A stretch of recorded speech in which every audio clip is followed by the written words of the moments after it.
Welcome to This Explainer. Today, we're unpacking why taking the blame is the ultimate, unautomatable leadership skill. Picture a tense morning board review. An executive glares at a slipped project timeline and asks, whose fault was this? The fallout? A massive $740,000 in lost committed spend. Poof, gone. This shiny new AI dashboard instantly pointed the finger at Maya, sitting just 3 feet away.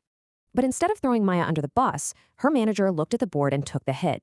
He owned his macro-level mistakes, like setting impossible timelines, blind spots the precise software totally missed. AI dashboards make precise blame cheap and easy, but blindly following them makes you a glorified blame router. Referees just assign data-driven blame. True leaders, well, they act as an umbrella to protect their team. Eating the loss means putting your name where the system put theirs. It proves what weather you operate in. You can't mint loyalty in good weather. Take that hit now, and your team will literally run through walls. So how do we build this skill?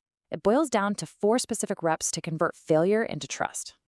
First, take the hit publicly. Then, specifically locate the part you ruined at your own altitude. Next, attach a concrete repair immediately. And stand up fast before your brain starts calculating those political costs. A quick warning, serial blame eating is cowardice, only as the umbrella for storms they didn't actually create. Because she was protected, Maya stayed. Years later, she's now taking the hit for her own junior employees. As machines get better at pointing fingers, having skin in the game is your absolute, unautomatable human superpower.